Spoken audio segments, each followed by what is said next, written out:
Welcome, traveler. Tonight, I want to tell you the story of a man who refused to accept the world as it was given to him. Not a hero. Not a monster, or at least, not only a monster.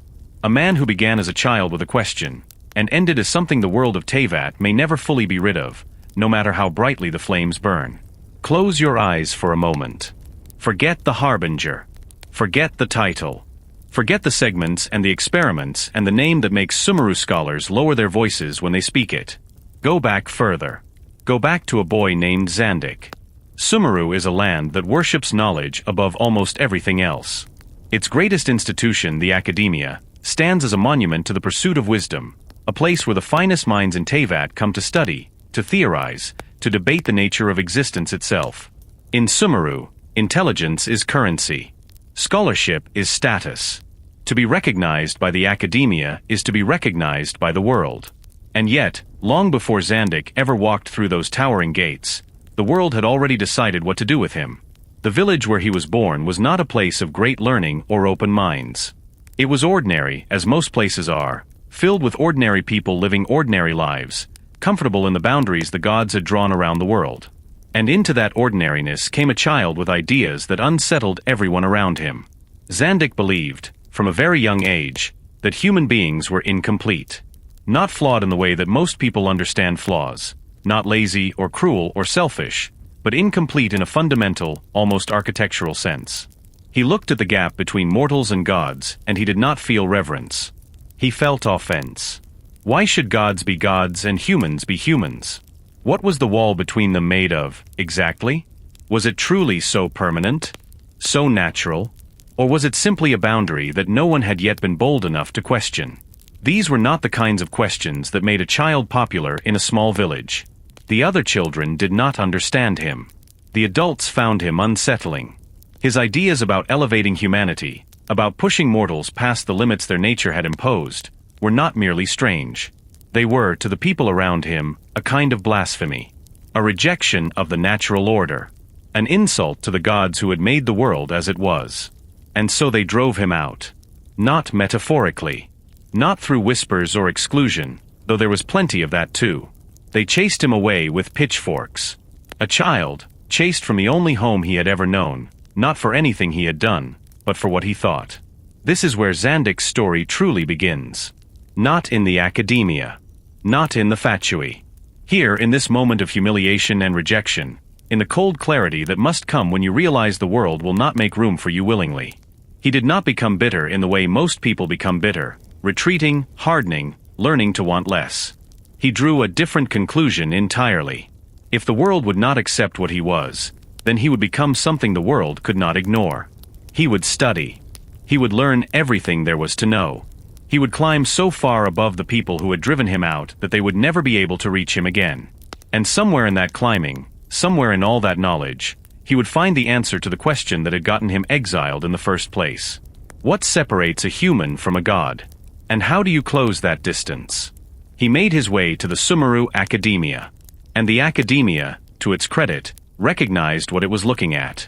Whatever else Zandik was, he was brilliant. His mind worked in ways that impressed even the most seasoned scholars. He was accepted. He was given resources. He was, for the first time in his life, somewhere that valued what he could do with his intellect. But even here, the world was not quite ready for Zandik. Because brilliance, in the Akademiya, was only welcome up to a point. There were limits. There were rules. There were the 3 virtues and the 6 sins, a framework of ethical conduct that governed what a scholar could and could not pursue. Knowledge was sacred, yes. But not all knowledge. Not all methods. Not all questions. Zandik, as you might imagine, found those limits intolerable. The Akademiya shaped Zandik in ways he probably never admitted, even to himself. He studied voraciously. He moved through disciplines the way other students moved through years, quickly, hungrily, always reaching for the next thing. He was particularly drawn to areas that sat at the boundary of what was permitted, the study of ancient Kenrian technology, the mechanics of life and death, the strange and terrible disease known as Eliezer that was spreading through the people of Sumeru's rainforest. Eliezer was a stone curse, a sickness that slowly turned flesh to rock, consuming its victims from the outside in. It was painful, progressive, and at the time, incurable. The Akademiya permitted research into Eliezer, because finding a cure was a worthy goal. Zandik involved himself in this research. He traveled to Appam Woods, where the disease ran rampant, where children wasted away in the shadow of the great forest. And here, something revealing happened. Zandik noticed that child subjects were mysteriously disappearing from the research sites. He suspected the Aranara, the small forest spirits that only children could normally see, were involved. This discovery fascinated him, not because he was concerned for the missing children, but because it opened a new line of inquiry. The Aranara, dreams, the withering. He began to see connections that no one else was tracing. He began to wonder if these forces could be weaponized. This is the thing you need to understand about Zandik in these early years. He was not yet the creature he would become. But the shape of that creature was already there, visible in the way he looked at suffering and saw data. In the way he looked at sick children and saw subjects. Not with cruelty, exactly. Cruelty implies caring enough to want to cause pain. Zandik simply did not register other people's suffering as something that required him to stop. He also secretly accessed a ruined golem during this period, one of the ancient machines left behind by the lost civilization of Kenria. This was deeply unauthorized. The Akademiya had strict prohibitions against engaging with Kenrian technology without supervision, and for good reason. These were killing machines, relics of a civilization that had been destroyed in part for overreaching the boundaries of what mortals were meant to do. Zandik did not care. He wanted to understand how they worked. He wanted to reverse engineer them. He was reprimanded. It was not the last time. The incident that finally ended his time at the Akademiya involved a fellow researcher named Sora. The exact circumstances remain deliberately obscured in the records. The Akademiya has never been transparent about what happened. What we know is that there was an investigation into Sora's suspected murder, and that the investigation pointed toward Zandik. We know that during a research expedition in the jungle, something occurred that the Akademiya could not and would not overlook. Combined with a mounting list of unauthorized actions, experiments conducted without permission, subjects treated without consent, research that crossed into territory the institution considered dangerous and unethical, the Akademiya made its decision. Zandik was expelled.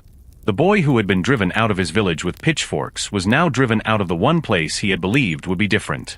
The one place that was supposed to value what he had to offer, regardless of how unsettling it made the people around him. They called him the outcast. The same word, twice. First from a village that feared his ideas. Now from an institution that understood exactly what he was capable of and decided that was precisely the problem. There is something almost poetic about that, if you are in the mood to find poetry in it. Zandik had climbed as high as the legitimate world of Sumeru would allow, and at the very top, he had found the same wall he had found at the very bottom. The world had a ceiling, and it was enforced not by ignorance but by choice. He left Sumeru. He was brilliant, expelled, alone, and burning with a purpose that had nowhere left to go. He would not have to wait long. There is a particular kind of hunger that comes from being cast out twice. Not the hunger of someone who has never had anything. That kind of hunger is desperate, frantic, loud. This was quieter. More patient. The hunger of someone who had touched the edges of what the world was willing to give him and had the answer taken away at the last moment. Not once, but twice, and both times by people who were simply afraid of what he represented. Zandik did not rage. He calculated. And while he was calculating, someone came looking for him. His name was Pierro. The first of the Fatui Harbingers. The jester. A man who collected extraordinary people the way others collected weapons. Not for sentiment, but because the right person, pointed in the right direction, was more dangerous than any blade.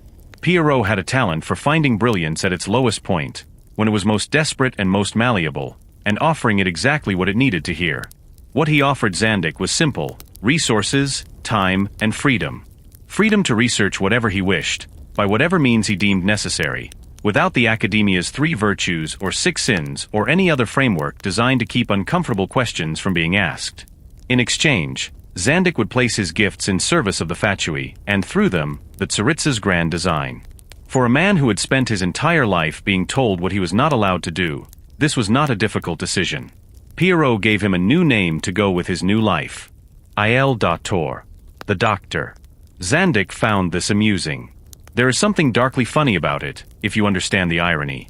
A man whose research had always treated human beings as material to be worked upon, now given a title that in any other context would imply care, healing, the relief of suffering. A doctor is someone you trust with your body when you are most vulnerable. A doctor is someone bound by oath to do no harm. Il Dottore found the contradiction delightful. He accepted the name, accepted the rank, and walked into the Fatui as its second harbinger, second only to Pierro himself in the hierarchy, a position that spoke to exactly how seriously the jester took what he had found. This was not a recruit. This was not a soldier. This was something rarer and far more valuable. This was a mind without limits, finally given a world without walls. And Il Dottore got to work. What followed was centuries of operation. This is worth pausing on, because it is easy to read Dottore's story and think of him as one man moving through a sequence of events. But the timeline of his activity spans an almost incomprehensible length of time. He was working in Mondstadt long before the traveler ever arrived in Teyvat. He was conducting experiments, pulling strings, building toward his goal across generations, while remaining in many ways invisible. His early Fatui work took him far from Sumeru. In Mondstadt, the nation of wind and freedom and a wind god who preferred to sleep, or operated as a diplomat, a cover that allowed him access to the city and its people. It was during this time that he first crossed paths with a creature that would come to mean something far more significant than he probably intended at the time. But we will get to Scaramouche. First, there was the dragon. Ursa the Drake was a creature of terrible power that had been terrorizing Mondstadt for 100 years. The Knights of Favonius had tried and failed to stop it. The people of Mondstadt had learned to live in the shadow of something they could not defeat. And then Il Dottore killed it. Not because he cared about Mondstadt. Not out of heroism or mercy. The records do not give us a clean motive, only the fact of it. Dottore slew Ursa the Drake, and the people of Mondstadt were briefly, inexplicably, in the debt of the Fatui's most dangerous mind. It is the kind of detail that makes him difficult to reduce to pure villainy.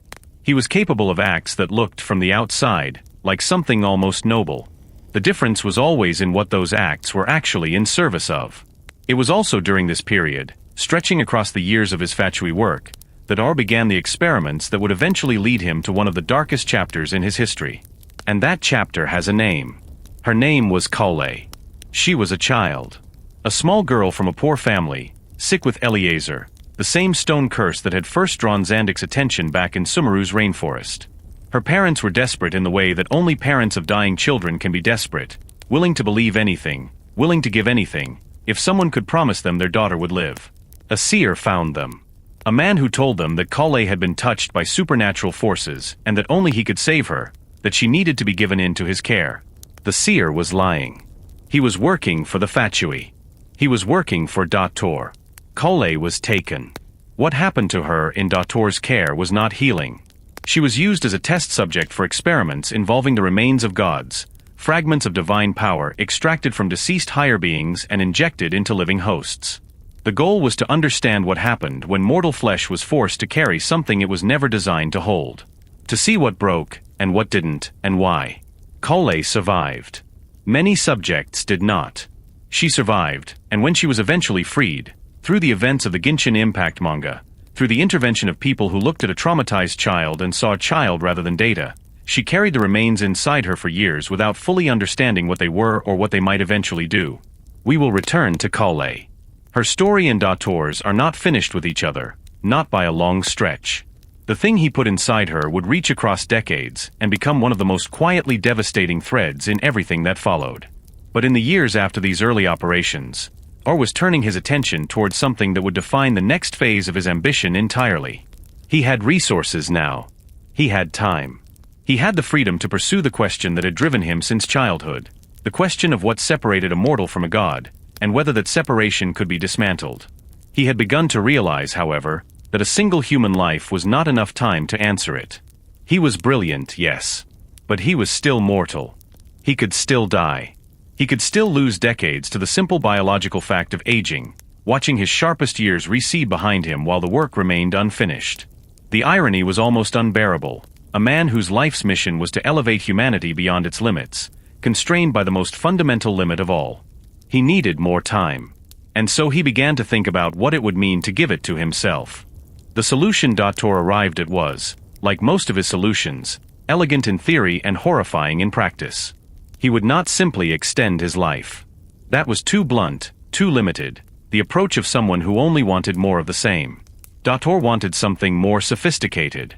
He wanted to preserve not just his continued existence, but the full spectrum of his cognition across time. The way a young mind works is different from the way an old one does. The hunger of a student is different from the patience of a master. He did not want to choose one. He wanted all of them, simultaneously, indefinitely. And so he created his segments. The technology he used drew on decades of research into puppet making, the construction of artificial bodies capable of housing consciousness, capable of independent thought and action. He had been studying this since his Akademiya days, when he first became fascinated with Kenrian ruin machines. Now, with Fatui resources behind him and no ethical constraints in front of him, he could take that research to its logical conclusion. He made copies of himself. Not simple copies, not mindless duplicates stamped out of the same mold. Each segment was Dottore at a specific age, reconstructed with the full memories, personality, and perspective of that particular point in his life.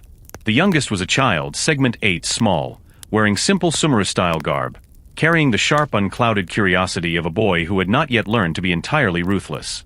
There were young adults, middle-aged versions, older iterations. Each one an independent individual.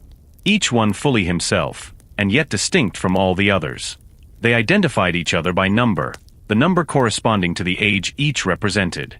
Think about what this actually means for a moment. Dottore did not simply live a long life. He populated the world with versions of himself, each capable of conducting research, pursuing goals, forming relationships, accumulating knowledge independently, and then feeding everything back into the collective understanding of ILR. He had not just extended his lifespan. He had parallelized it. He was, in the most literal sense, working on multiple lifetimes simultaneously. It was, by any measure, one of the most remarkable achievements in the history of Teyvat. It was also one of the most monstrous. Because the segment system required a blueprint, a foundational architecture from which the copies could be made, a template sophisticated enough to serve as the structural basis for an artificial consciousness of this complexity. And Dottore had found exactly that template years earlier, in a place he was not supposed to be. In Inazuma.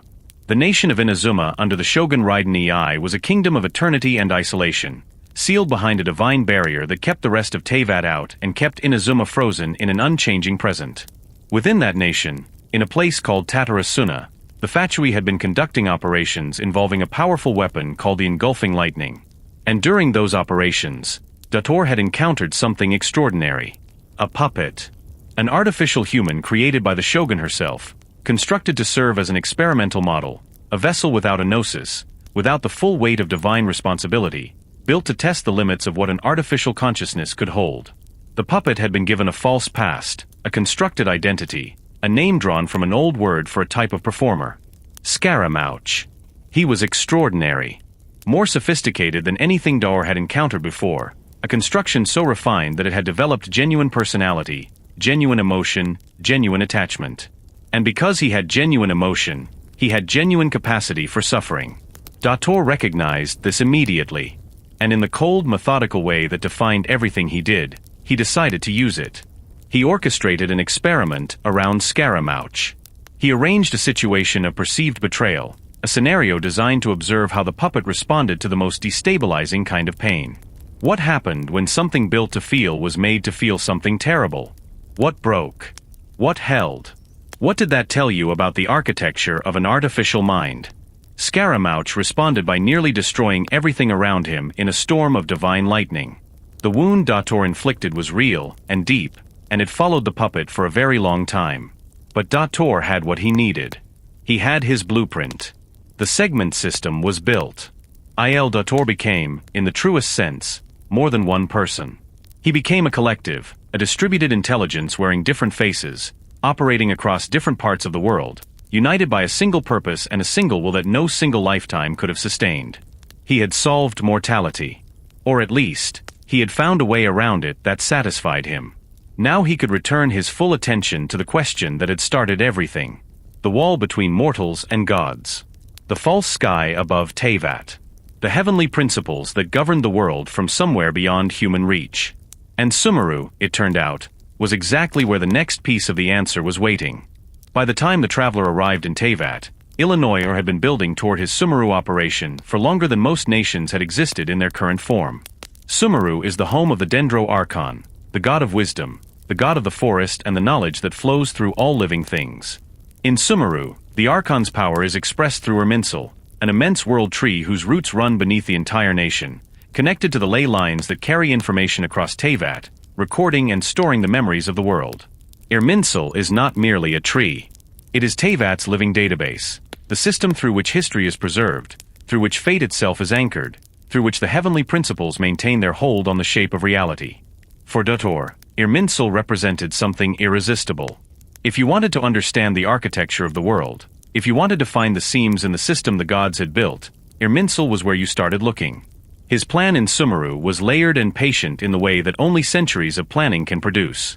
He had established a relationship with the sages of the Akademiya, the scholars who had, in Nahida's long imprisonment, taken control of the institution and bent it toward their own purposes. The sages wanted power. They wanted the Archon's gnosis, the crystallized divine authority that each of the seven carried and that represented their connection to the heavenly principles.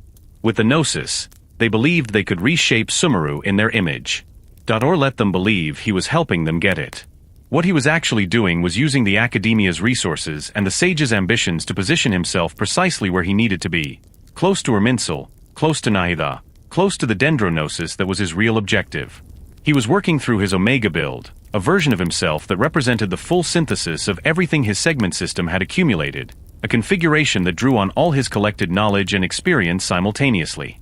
This was not a segment operating independently.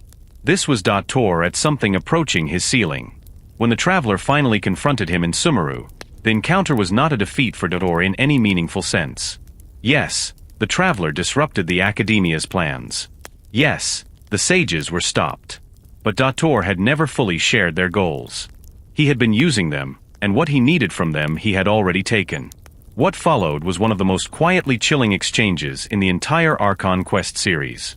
Nahida, the Dendro Archon, the god of wisdom, a being of extraordinary intelligence who had spent 500 years imprisoned and had emerged from that imprisonment with a clarity about the world that should have made her impossible to manipulate, struck a deal with Ilr. She gave him the dendrognosis. In exchange, Dottore told her the truth about the false sky, the revelation that the sky above Teyvat is not a sky at all, but a constructed ceiling, a barrier hiding whatever lies beyond, a fundamental deception built into the world's architecture at the highest possible level. Nahida decided that the truth was worth the price. That knowing what the world actually was mattered more than keeping the gnosis out of Dottore's hands. Dottore, for his part, told her the truth. He kept his end of the bargain exactly as stated. And then he walked away with a gnosis in his possession, another piece of something much larger clicking into place, leaving Sumeru changed and the traveler with the unsettling awareness that they had just watched a man win even in the moment of his apparent defeat.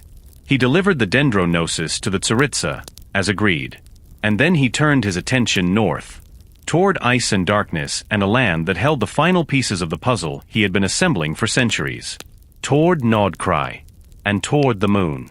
To understand what Dottore wanted in Nodkrai, you need to understand what Nodkrai is.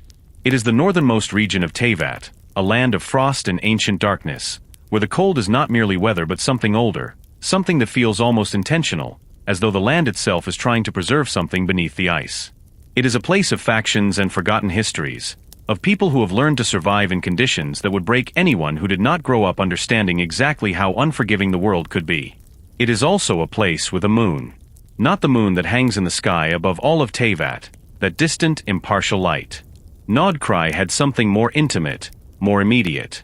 A moon that the people there had a relationship with, a moon whose light carried meaning beyond simple illumination. And within that moon, or connected to it in ways that the people of Nodkrai had understood for generations without fully comprehending, there existed something called moon marrow. Dottore had been studying moon marrow for a long time before he ever set foot in Nodkrai. Moon marrow was, in the simplest terms, a substance of extraordinary divine potency. It carried within it something close to the raw material of godhood, not a gnosis, not the crystallized authority of the seven, but something more fundamental than that. Something that spoke to the underlying architecture of what made a higher being different from a mortal. The gap Xandic had been trying to close since childhood. The wall he had never stopped trying to find a way through. If you could understand moon marrow, if you could synthesize it, replicate it, harness it, You might be able to do what no one in the history of Teyvat had done before. You might be able to manufacture divinity. You might be able to elevate a human being not through the grace of a god, but through the application of knowledge and will. This was the dream Dottore brought to Nodcry. And beside him, as he pursued it, was Pantalone, the ninth of the Fatui Harbingers, the Recruiter, a man whose power expressed itself not through combat or direct force, but through something more pervasive and harder to fight. Money, information, the invisible architecture of debt and dependency that he had spent his career constructing across Teyvat's financial systems. Where Dottore operated in laboratories and research facilities, Pantalone operated in boardrooms and back channels. Where Dottore saw the world as a collection of problems to be solved, Pantalone saw it as a collection of transactions to be arranged. They were, on paper, nothing alike. And yet, the relationship between Dottore and Pantalone is one of the most carefully understated things in all of Genshin Impact's storytelling. The game does not announce it. It does not spell it out in dialogue or punctuate it with dramatic declarations. It exists in the space between what is said and what is not, in the way Pantalone positions himself, in the operations he runs in support of Dottore's work, in the specific particular way they speak to each other when no one else is listening. They used each other's real names. In the Fatui, Harbingers are known by their titles. Dottore, Pantalone, the Doctor, the Recruiter. These are the names they carry in the world, the names that carry weight and fear. The real names, the names from before, are private things, remnants of whoever they were before Pierro found them and gave them something new to become. Pantalone called him Xandic. In Nodcry, working at the edge of the world on an experiment that even the Fatui's leadership likely did not fully sanction, Pantalone called the second Harbinger by the name he had been given at birth. The name he had carried out of a village that drove him away with pitchforks. The name the Akademiya had attached to the word outcast and tried to bury. And Dottore answered to it. What that means, exactly, is something the game leaves for you to decide. But it means something. It means that somewhere beneath the segments and the experiments and the centuries of deliberate self-reinvention, there was still a continuity of person that recognized that name as its own. That there was still, in some form, a Zandik, and that Pantalone was one of the very few things in the world that could reach him. In Nodcry, are constructed what he called the Eternal Marrow, an artificial moon marrow, synthesized through his research and powered by experiments that, as always, treated the people of the region as acceptable losses in service of a greater purpose. He built facilities. He ran trials. He pushed the work further than it had ever gone before, with a confidence that came from knowing he was closer to his answer than he had ever been in all his centuries of searching. The people of Nodcry suffered for it. The factions that called that frozen land home found themselves caught in the crossfire of an ambition that had nothing to do with them and no interest in their survival. But the traveler was in Nodcry. And so was someone else. Wanderer. The puppet who had once been called Scaramouche, who had been wounded by Dottore in Inazuma, who had later erased himself from Irminsul so completely that most of the world had forgotten he ever existed, had found his way to Nodcry. He had his own reasons for being there. His own unfinished business with a man who had used him as a blueprint and a subject without ever asking his permission or acknowledging his suffering. When Wanderer confronted Dottore, something unexpected happened. Dottore recognized him. This should have been impossible. Wanderer had erased himself from Irminsul, the database that held Teyvat's memories. Most of the world genuinely could not remember he existed. But Dottore was not most of the world. After encountering Wanderer again in Nodcry, he had been able to deduce what had happened, to reconstruct from evidence and pattern recognition what Irminsul no longer held. He knew who was standing in front of him. He called him Scaramouche. And the name landed exactly the way Dottore knew it would. Ultimately, it was not Wanderer who brought Dottore down. The confrontation that ended the second Harbinger's physical existence came from a different direction entirely, from an alliance that no one who only knew Dottore as a Fatui operative could have anticipated. Columbina, the third Harbinger, a figure so dangerous that even within the Fatui, she was treated with a particular kind of careful distance. She had her own reasons for being in Nodcry, her own relationship with the moon and what it meant and what Dottore was doing to it. And when the moment came, she stood alongside the traveler against him. The battle was immense. Dottore with his eternal marrow, his accumulated centuries of knowledge, his Omega build drawing on everything he had ever been, against the traveler in Columbina and the allies they had gathered. Slowly, step by step, they pushed him back. They reclaimed the iridescent marrow from him. Columbina used it to free those he had imprisoned. Flynn's, Lama, Nefer, the people whose lives had been consumed by his experiment. And then Columbina ended it. A massive beam of lunar energy, drawn from the very powered or had been trying to replicate and harness. It struck his artificial moon marrow. The eternal marrow cracked. It shattered. And Il, the Second Harbinger, the genius, the outcast, the man who had spent centuries trying to become something beyond human, was vaporized. The battle was over. But in the aftermath, in the silence that followed the destruction of something that had taken centuries to build, there was a quieter grief. At the edge of the arena, Columbina found Sandrone's body. The marionette, another harbinger, another person whose life had intersected with Dottore's in ways the story had not yet fully explained. Columbina knelt beside her, cradled her in her arms. And somewhere in Nodcry, Pantalone received the news that Zandik was gone. He did not stop moving. Men like Pantalone do not stop moving. But in the cold political language he would later use to distance Snezhnaya from what had happened, in the careful letter he would eventually send to Sumeru's leadership, there was something underneath the diplomatic phrasing that felt, if you were paying close enough attention, like the particular kind of composure that only comes from grief that cannot afford to be visible. The world believed Il Dottore was dead. And the world was wrong. Here is what no one knew. Dottore had not simply died in Nodcry. He had chosen to die there. The distinction matters enormously. A man who dies because he is defeated is finished. A man who dies because dying is the next step in his plan is something else entirely. And Dottore, who had spent centuries thinking several moves ahead of everyone around him, who had built a system of parallel selves specifically to transcend the limitations of a single mortal existence, had not arrived in Nodcry without considering what would happen if the experiment failed. He had prepared for this. The preparation was called a soul split. Decades of research, including the experiments in Nodcry where Albedo and Wanderer had discovered human minds transferred into animal bodies. The trial czar had been running to understand how consciousness could be moved from one vessel to another, had given him the technical foundation for something that had never been attempted before. He divided his own soul into two distinct halves. One half would die with his body in Nodcry, entering the ley lines the way every soul in Teyvat does upon death, carried through those invisible currents of energy that flow beneath the world, connecting all living things to the great system of memory and fate that the heavenly principles had constructed. This was not a sacrifice. This was a delivery mechanism. The other half, the half that carried his consciousness, his memories, the accumulated weight of everything he had ever been and learned and planned, would not travel through death at all. Pantalone would carry it. In the form of data, injected into Irminsul directly. Both halves would travel to Irminsul. Both halves would merge inside the tree. And there, within the living database of Teyvat itself, Illinois Dottore would reconstitute. Not in a body. Not in a segment. But as something woven into the fundamental architecture of the world's memory, present everywhere that Irminsul's roots reached, which was to say, everywhere. He had not been trying to become a god by manufacturing divine substance. That had been one avenue. This was another.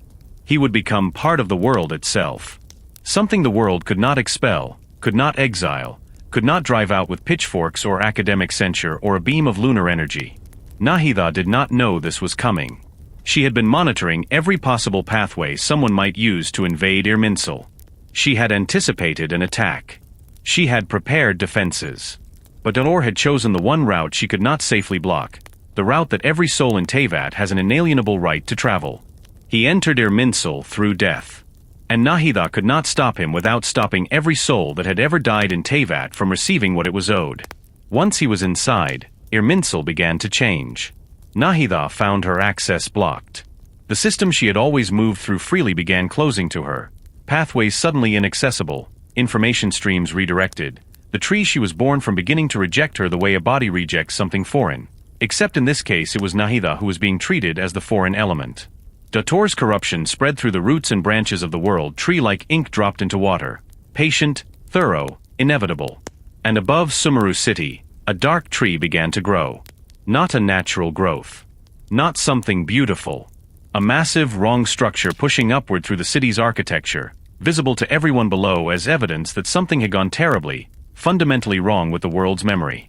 The first warning did not come from Nahida. It came from Collei. She was asleep when it happened. When the fragment of divine remains that Dottore had forced into her body as a child, The piece of the goddess of flowers Nabu Malakata that had been living inside her without her full understanding for all these years, sent her a dream. She was in Sumeru City, but everything was wrong. People's identities had been rewritten. Kaveh was Dori, Dori was Kaveh, Setos was Tineri, Tineri was Sino, as though someone had reached into the city's memory and shuffled it randomly, carelessly, like pages torn from books stuffed back into the wrong covers. When Collei found Tineri in the dream, he did not recognize her.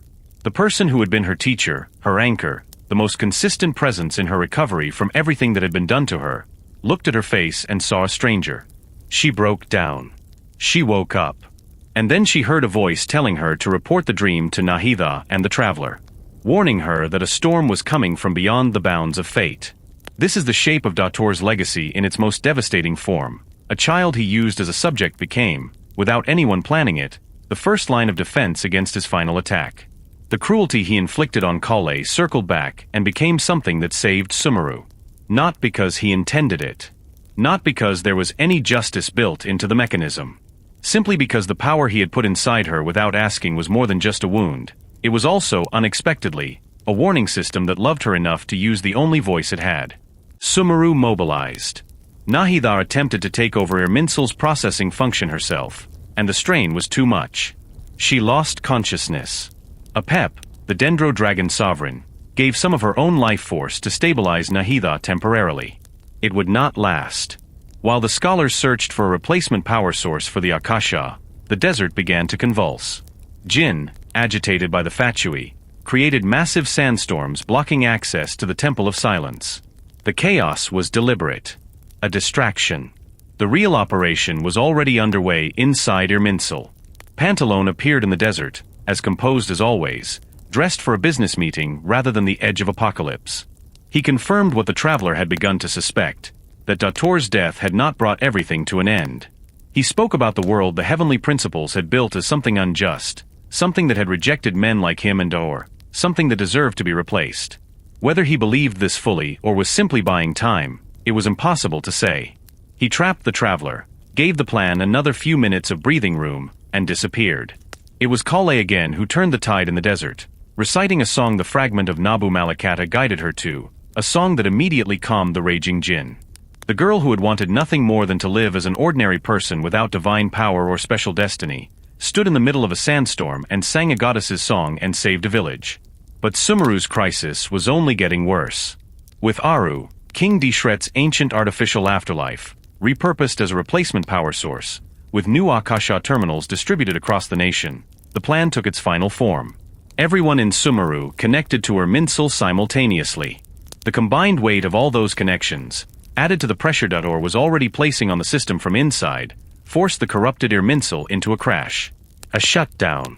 A moment of stillness in which the dark trees stopped growing and Dottore's control was temporarily suspended. In that window, the traveler and wanderer entered Irminsul itself. Inside, they found a place that looked like what it was, a memory palace in the process of being destroyed from within. The corruption was everywhere, deep and spreading. And then Dottore found them. He addressed Wanderer as Scaramouche. Wanderer, who had erased himself from this very tree. Wanderer, who had spent years building a new existence precisely because his old one had been so thoroughly contaminated by people who used him without seeing him. Wanderer, who should have been invisible to Dottore now. Dottore explained, almost conversationally, that after meeting Wanderer again in Nodcry, he had been able to deduce what had happened, to reconstruct from logic and memory what Irminsul no longer held. He had figured it out the old-fashioned way. Not from the tree's records. From knowing how Wanderer thought. Wanderer kept him occupied. The traveler reached the node Nahida needed. And Nahida, connected now to the corrupted system, looked at the full extent of what had been done, and made a choice that no one who understood what Irminsul meant could have made easily. She decided to destroy it. Irminsul was the reason Nahida existed. She had been created from one of its purest branches to protect it, to serve it, to be the living extension of its purpose. It held the knowledge and memory of the entire world. It was the mechanism through which fate was maintained, through which the dead found their way back through the ley lines, through which the living remained anchored to a stable reality. Destroying it was not a tactical decision. It was the severing of something fundamental. But Irminsul was beyond repair. Dottore was inside it. And every moment she waited, more people lost their grip on who they were. The higher powers of Teyvat noticed immediately. 3 shades, beings who answer directly to the heavenly principles, appeared. Renova, ruler of death. Istaroth, ruler of time. Nibirius, ruler of life. They questioned her decision. The destruction of Irminsul was not a small thing. It reached all the way to the architecture of the world they governed. Nahida refused to be moved. Irminsul had been corrupted beyond redemption. Honoring what the tree had always been meant to protect, humanity, memory, the living world, required destroying the vessel that could no longer hold it. She would not save the structure at the cost of everything the structure existed to serve. Nibirius accepted her answer. She told Nahida that she had already become a great tree in her own right. There was no reason to fear the loss of another. The shades stepped back. Nahida used the pyronosis, borrowed from Avuka of Natlan, whose own information was preserved through the Night Kingdom rather than the ley lines, making the exchange invisible to Dar inside the tree, and she burned Irminsul. The flames were immense. They consumed the corruption and the darkness and the vast impossible structure of centuries of accumulated memory. Inside the burning, Dottore's plan reached its end. The system that was supposed to be his new permanence, his final answer to the problem of mortality, was becoming ash. He accepted it. And in his final moments, with the fire closing in, he said goodbye. To Pantalone. Using his real name. Not the Regreater. Not the Ninth. The name that was his before the Fatui, before the titles, before all of it. In the burning heart of a dying world tree, with centuries of ambition collapsing around him, Xandic said goodbye to the only person in the world who had called him by that name and meant it as something other than an accusation. The flames burned for 7 days and 7 nights. And when they finally died, Irminsul was gone. In the days after the burning, Sumeru began the slow work of returning to itself. The dark tree above the city was gone. The ley lines, disrupted for so long, began to settle. The people who had been evacuated started making their way home, back through roads that had been blocked by sandstorms, back through a city that bore the marks of something enormous having passed through it and been stopped at the last possible moment. Aru, King Dishret's ancient dream of a protected afterlife, now carried the responsibilities that Irminsul had once held. The essential information the world needed to remain stable had been preserved. The disaster had been stopped in time. Nahida survived. Nicole had severed her old connection to Irminsul and transferred it to Aru before the burning consumed everything. The Dendro Archon who had been born from the tree, who had been defined by her relationship to it, who had spent 500 years imprisoned and then emerged to serve it faithfully, was still alive. Connected now to something different. Something that perhaps she had more of a hand in shaping. From Snezhnaya, a letter arrived. It bore Pulcinella's name, the 5th Harbinger, a political creature through and through. The letter was a masterpiece of careful language. It acknowledged that Dottore had been censured after the events in Nodcry. It clarified that his actions had not represented the official intentions of Zapolyrny Palace. It noted with what must have been precisely calibrated sympathy, that Snezhnaya had also lost a Harbinger during this crisis, as though Dottore's death were something that had happened to the Fatui rather than something the Fatui had caused.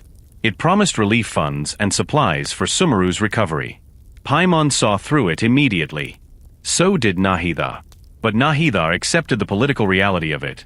The immediate issue of Dottore was settled, at least on paper, and pushing further would gain nothing that the current situation could support. Snezhnaya had done what nations do when their operations go wrong in ways that cannot be entirely concealed. They found the cleanest possible distance from the outcome and called it accountability. The pyronosis, meanwhile, had simply vanished from the remains of Irminsul. No trace of it anywhere in the ash and the aftermath. Mavuka had given it willingly, and now it was gone, disappeared into the disruption of fate that Irminsul's destruction had caused, or perhaps into the hands of someone who had been positioned exactly right to retrieve it in the chaos. Pantalone had been in the desert. Pantalone worked in exactly the kind of invisible transactions that no one could prove and no one could stop. Pantalone had known what was happening from the beginning. The pyronosis, one of the most powerful objects in Teyvat, was probably already in Snezhnaya before the relief funds letter had even been sent. But that is speculation. The game leaves it there, and so shall we. And then there was Collei. She had begun Act 9 with a nightmare, with her identity scrambled in a dream, with the face of the person she loved most looking at her without recognition.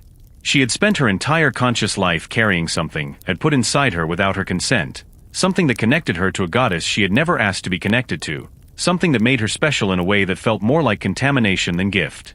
The god remains had saved Sumeru. The fragment of Nabu Malakata had sent the dream, had guided her to the song, had done what it could with what little it had left. But Collei had not asked for any of it. And she did not want it going forward. What she wanted, what she had always wanted, from the moment she had been freed from Dottore's experiments and given back to herself, was to be ordinary. To be a forest ranger. To be someone who earned her place through her own effort, rather than through the accident of divine contamination. She had worked for that. She had studied, trained, grown, and become someone recognizable to herself in a way that had nothing to do with what had been forced into her body. She graduated, officially, formally, on her own merits, from trainee to full forest ranger. It is such a small thing, in the context of everything that had just happened. Irminsul had been destroyed. Fate itself had been cracked open. The architecture of Teyvat's memory had been irrevocably altered. And in the middle of all of it, a young woman received a title that she had earned through her own 2 hands, and it meant everything. Then Lilupper came. The powerful genie who had served the goddess of flowers for centuries, who had waited across all that time for the chance to be close to her mistress again. Lilupper explained to Collei that the final remaining trace of Nabu Malakata now existed inside her. And she asked for it back. Not to harm Collei. Not to take anything from her by force. To finally rest. Lilupper was tired in the way that only something very old and very devoted can be tired. The exhaustion of a loyalty that had outlasted everything it was originally attached to, that had endured past the death of its reason for enduring, that had kept moving through centuries of absence because stopping felt like a second betrayal. She wanted to take the last trace of the goddess from Collei's body. She wanted to carry it into whatever came after. She wanted to rest alongside the mistress she had never stopped serving. She told Collei clearly, doing this would cause her own death. Collei agreed. There is something almost unbearable about this moment, the completeness of it. Dottore had taken Collei from her parents with a lie. He had put something inside her that was never hers. He had used her as a subject without asking, without caring, without registering her as a person whose consent or suffering mattered. And the conclusion of that violation was not dramatic. It was not a confrontation. It was a quiet conversation in Mondstadt, surrounded by people who cared about her, ending in a choice that was entirely her own. Lilupper took the remaining trace of Nabu Malakata from Collei and disappeared. Collei was free. Fully, finally, completely free of what Il Dottore had done to her. Whatever she was now, whatever she would become, it was hers. None of it carried his fingerprints anymore. And somewhere in all of that, something that had started in a laboratory with a sick child and a man who saw only data had finally, at last, come to an end. But does the story end there? Does Dottore? The Dottore we knew, the Second Harbinger, the Omega build, the centuries of accumulated research and ambition and cruelty, is gone. Irminsul burned. The plan failed. Whatever version of himself he had hoped to reconstitute inside the world tree did not survive Nahida's fire. And yet, there was a lizard. A small blue lizard that appeared, unremarked upon, in several key locations across Acts 9 and 10. In the Curatorium of Secrets. Near Thoth Ataru. During the scene where Mavuka gave Nahida the pyronosis. Each time, framed in a way that felt deliberate. Each time, in a place that mattered. The game never explains it. No character acknowledges it. It simply appears, and it watches, and it disappears again. Remember what Dottore had been researching in Nodcry, the experiments where human minds have been transferred into animal bodies. The trials designed not to answer whether a soul could be split, but to solve the harder problem. How do you transfer that soul to the correct destination once it has been divided? He had been using other people's souls as subjects in those trials. He had been testing the mechanism of transfer on living creatures. He had been rehearsing. And remember what the flames left behind after Irminsul burned. 7 days and 7 nights of fire.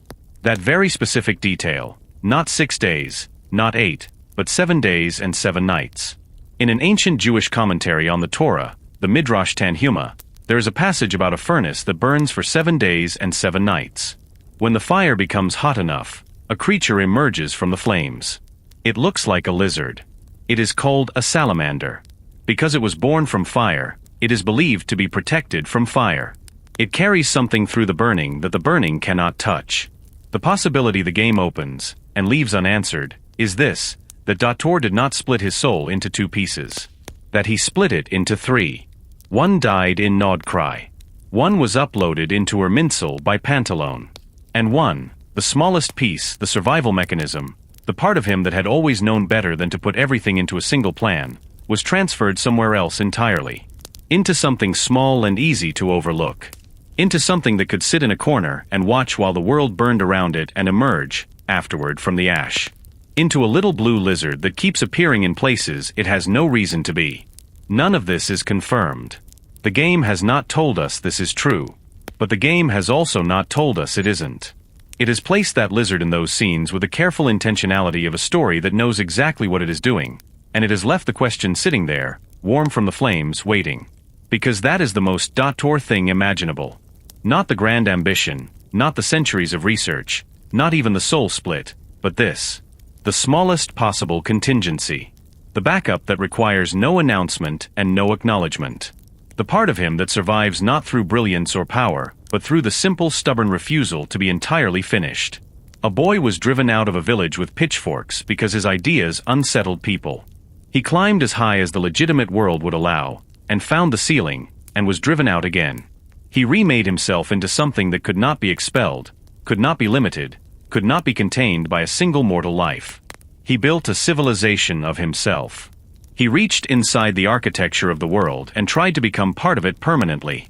And the world burned him out. But somewhere in Sumeru, if the game is telling us what we think it is telling us, something small and blue sits in a patch of sunlight. Watching. Waiting. Thinking thoughts that no lizard should be capable of thinking. Patient, as always. Calculating, as always. Wondering, perhaps, what comes next.